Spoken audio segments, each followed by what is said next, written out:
Today we are going to learn what are vertical spreads. Now there are many types of vertical spreads, okay? Bull call spreads 1 and bear put spreads are the most common, and the first thing that you learn after you do calls and puts. So let's look at what are the different types of vertical spreads there are. There is something called as debit spreads. As the name suggests, when you open a debit spread trade, you are paying for the trade. There is something called as credit spreads. As the name suggests there, when you open a credit spread trade, you are getting paid for the trade. So let's look at, today we are going to do only bull call spread. So that is a debit spread, not a credit spread. Now why?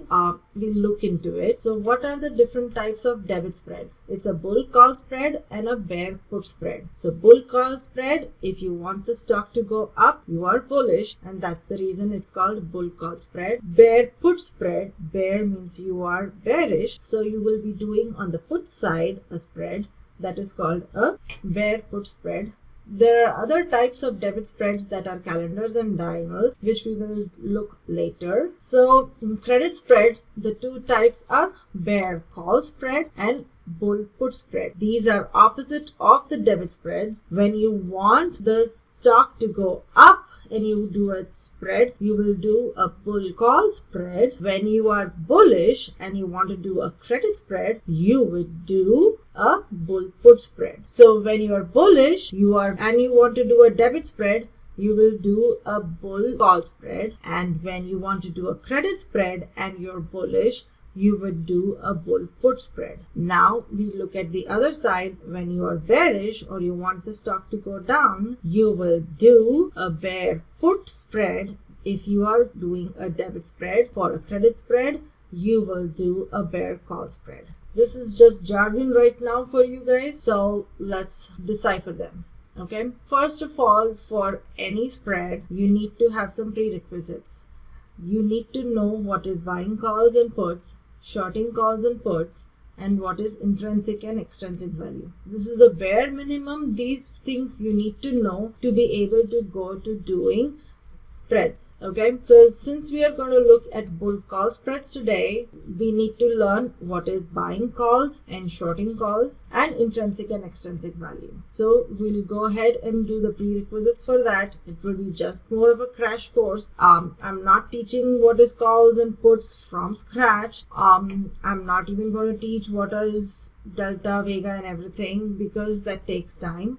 This is only for bull call spreads. So I'll just go over it as a crash course. What is buying a call mean? When you buy a call at a particular strike price, you have the right but not the obligation to buy the stock at that specific price within the specified expiration. Of course, you have the right till the option expires. So if Apple today right now is at 132.79 and I buy a 133 call, I have the right to buy Apple at 133 price at a within a specific expiration. So if I'm buying a 133 call for Jan 8th expiration, I have the right to buy it at 133. If the stock goes to 140, I still have the right to buy it at 133. Okay, if the stock is at 140 before Jan 8, then I will be having the right to buy it at 133, which is very valuable because current market price, it's at 140 and I have the right to buy it at 133. So that is where we call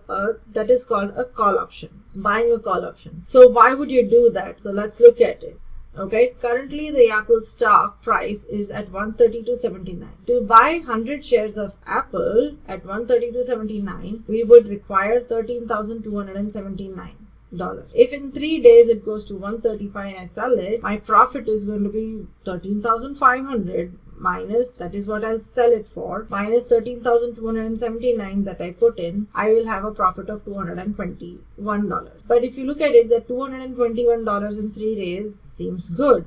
But on how much money that I put in? 13,279 is what I put in, right? So return on investment is only 1.6%. But if I buy an Apple 133 call for Jan 8th expiration, currently that price is at 239 232. It shows it as 232. Now we always talk about options in terms of 100 shares. That is the reason I did the calculation here with 100 shares. So that 232 is price for one, and we have to multiply by 100 shares because one contract always talks about controlling 100 shares. So 232 times 100 is $232 is needed to just start the trade. In 3 days, if it goes to 135, I can probably sell the 135 calls at around 354, which will be multiplied by 100, right, at $354. So the profit would be 354 minus 232, around $122 profit. And how much did I put in though? I did not put in 13,000 like here. I put in only $232. So 122 divided by 232 will give you a 52% ROI. That is here in short. I am just showing you options leverage or the power of options. Why people buy calls and puts is because you don't have to put in that much amount of capital. Okay. Another reason, now this is talking about I have the right to buy. You can buy it anytime before expiration. Okay. You do not necessarily have to wait till expiration. You can buy before that if you have the calls and it is already gone beyond that price. You can exercise your call anytime. Okay.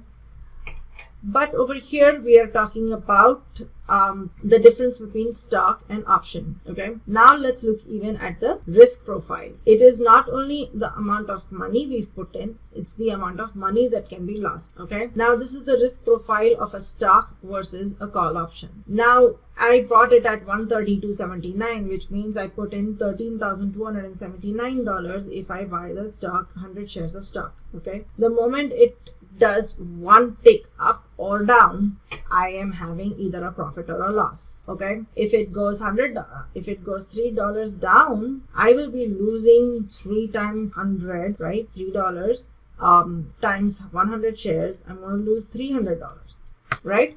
I'll be losing $300. Whereas over here, if it goes to 110, tomorrow some news comes and it goes to $100, I still can lose only the amount of money I have put in, which is $232. I cannot lose anything below that. So that is the reason if you look over here, it becomes straight line. Okay. Straight line, which is my loss. This is my zero. And as the stock price keeps increasing, the profit potential keeps increasing. I have unlimited profit potential. It can go anywhere. So a stock has unlimited profit potential because it can go to infinity, right? You know Tesla, what it has been doing. It can keep going higher and higher every day. And in that regard, so if you buy Tesla stock, it keeps going higher. So you keep making more profit.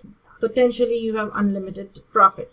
Similarly, in a call option, theoretically, potentially, you have unlimited profit potential until the option expires, right?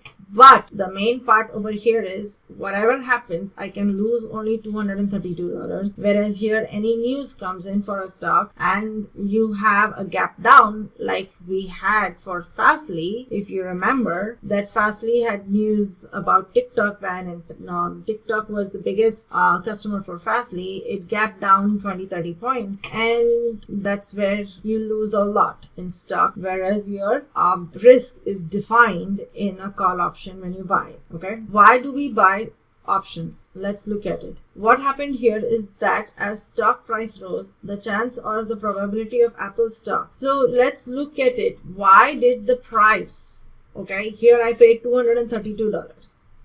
And whereas here I'm saying that I'll sell it for $354, right? I have the right to buy 133 calls at expiration or before expiration. That's correct. But how did this value increase? Why did this value increase? $3.54. Why did it increase? So what has happened here is that as the stock price rose, the chance or probability of Apple stock to close above 135 price by Jan 8th increased. So the probability of it being in the money is what we call, if it closes above that price, that increased. And because the probability increased, the right to buy the stock at 135 price has become more valuable. So I can sell that right and take my profits. I do not actually have to buy the stock and then sell the stock. I do not necessarily have to exercise my right to buy that stock and then sell the stock to make the profit. Okay. I just bought the right and then sold the right. This is what I'm doing with buying a call option. Now, what is selling a call? When you sell a call option, you have the obligation to sell the stock at the specific price. Of course, this obligation holds true until the option expires. After that, you have no obligation after it expires. Okay, so let's take the Apple stock that we have been talking about. If I sell 137 call for Jan 8th expiration, it means I have the obligation to sell Apple stock at 137 price. To take on this obligation, I am getting paid 94 cents currently, multiplied by 100. So I'm getting $94 deposited in my account. Okay, but you have to put in some margin, which is around $2,226 to make that $94. Okay. That is it may feel like a bad risk reward, but that is not what we are talking about here, right? I'm not doing why sell puts and why sell calls and all that stuff over here right now. I'm just teaching what is selling of calls. So if by Jan 8th Apple closes below 137, then there is no value to my obligation. Right, I have to sell it at 137. It did not reach that price at all. So what do I sell? Right, so I keep the entire $94 and my margin is released. So this is called selling of call option. Now, if it goes beyond 137, then I have to sell it. What does that mean? I have to sell that 137 call. For that, I will have to buy it. I did not buy it, right? I just sold the call. So when you will be assigned. Okay, so you would be actually behind the scenes on expiration if this happens, and if you are you don't close your option before expiration, you will have to buy the stock at whatever price it is, say 140. So you have to buy it at 140 times 100. So you'll be putting 14,000 in, and you will have to sell it at 13,700. So you will be losing that much money. You will lose the $300, but you will keep the $94 that you got. So you would be losing $206. Okay, that is what it is. Now so we did just the definition and what it means to buy a call and sell a call. Now let's look at what is intrinsic and extrinsic value. Current price of Apple stock is $132.79. So if you buy 130 calls, the premium currently shows $4 times 100 means you are going to be paying $400. Now this $4 has two components. Okay, it has an intrinsic value and an extrinsic value. The intrinsic value is inherently today, if it expired at this price, then how much value does it have? So it's always going to be what is the stock price minus what you bought. Okay, so $132.79 is what you bought. What is the current price? And you'll subtract by 130. So you'll get $2.79. So $2.79 is the intrinsic value out of the $4 that you have paid here. So $2.79 is intrinsic or inherent value that cannot change at the current price if the current price becomes the expiration price. Okay, which means for the next 1 week it doesn't move at all. So at every instant the intrinsic value will change as the stock price changes. Okay, but it is going to be 1/3 whatever the stock price is minus whatever is the strike price. Strike price is what stock you've bought, what stock call you've bought. The rest of the $121 or 1.21 out of this $4 is the extrinsic value or the premium, which is also called as the time value. Now, why do you need? Because why have you to pay that kind of a premium? You are looking at that premium because you are having that much time to be right for whatever call that you are making. In this case, you are buying a call, which means you are getting the right to buy something cheaper, right? So for that right, you have to pay something. So as in this example, buying 135 call, okay? If we buy a 135 call, it has no extrinsic value. It has only extrinsic value because the stock is currently at 132.79 and I'm saying that I can buy it further out. So it has no intrinsic. If it expires today, anybody can go in the market and buy Apple at 132. So what's the point of my right of 135 call? No, right? There is no value to my right.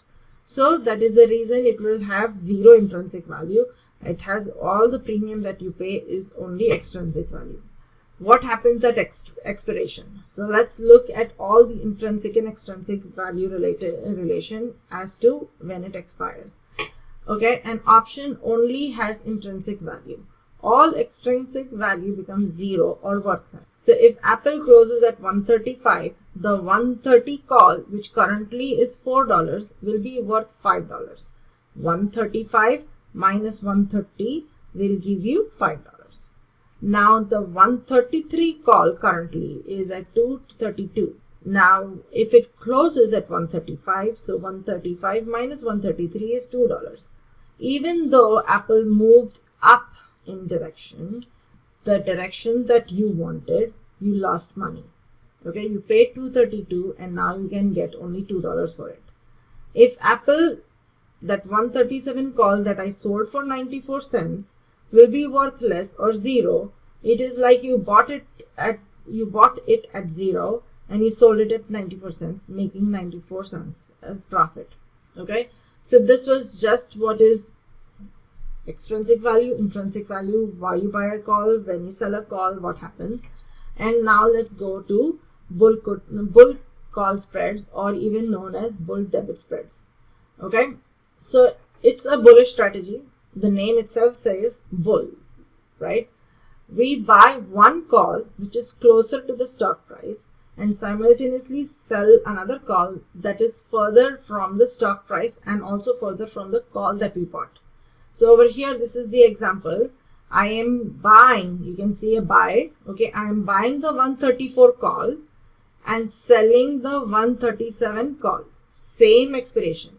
Why it is called vertical debit spread? You can see over here. Okay, the calls are lined vertically, 133, 132, 133, 134, like that in line. And I am buying something which is closer to the stock price. The stock price is 132.79. So this is closer to that. 134 is closer to that. I am selling something way farther from the stock price, and it is even further away from this 134 price that I bought. Okay, so I am buying 134 call while selling 137 for 94 cents over here. But if you look at it, if you only bought the 134 call, you would be buying it for around 187, and over here would be selling 137 for almost 93 cents. Okay, so this is what you are doing. Let's see what happens. Okay, so over here, when we are doing this, when you just buy a 134 call, what you're doing is you have unlimited. No, not over here. Let's go ahead. I wanted to show you guys. So what happens at expiration? If Apple closes at 140, what happens? I bought the 134 call which says I have the right to buy Apple at 134. The price is at 140. But I sold the 137, so I am obligated to sell Apple at 137. Okay, I'll repeat again. At expiration, there are three cases, right? The stock can go up, the stock can go down, or the stock can remain somewhere in between, correct? So let's look at all the three cases. What happens to the spread that we bought? At expiration, suppose Apple closes at 140. I bought the 134 call which says I have the right to buy Apple at 134 price, while the price now at expiration is 140. But I am obligated to sell Apple at 137 since I sold the 137 call, even though the price is at 140. So what we will calculate, the value of 134 call is $6. Why? 140 is the current price at expiration and we bought the 134. So 140 minus 134 is 6. That is the intrinsic value of the 134 call. The value of the 137 call that we sold will be 140 minus 137, which is $3. So if this is also the width of the spread, 137 minus 134. That's a $3 wide spread that we bought. And the profit, if it closes above 137, we have full max profit, which is the width of the spread. Okay, We paid 94 cents and sold for $3. So we made a profit of $2.06 on our investment of only 94 cents. Okay. You have to always remember when calculating here that an option has only intrinsic value at expiration. All extrinsic value will become 0. Okay. Then next case is Apple closes at 1:30. It went down. So the 134 call, which says I have the right to buy Apple at 134 and you have the obligation to sell it at 137, both are out of the money. There's no point or there is no value to your right to buy at 134 when at current market it is at 130. Similarly, you want to sell at 137, it did not reach that price. So both options, your 134 call will become 0 and your 137 call will become 0. So you have a loss of 94 cents. Okay. Now there is a third scenario somewhere in between. Apple say closes at 136.50. Okay. So the 134 call says that you have that. And now currently it is at 136. This is an error. It is at 136.50. But I am obligated to sell at 137, which is the same.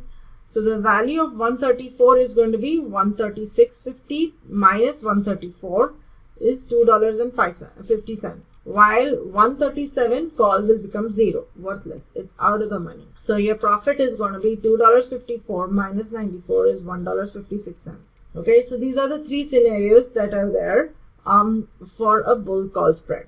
Now, what are the pros? Why do we do bull call spreads?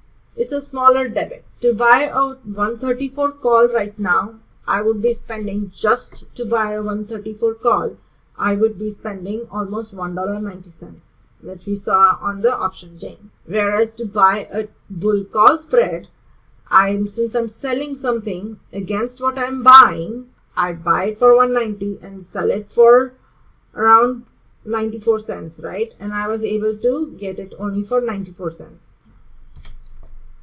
Okay, so it was at around 180.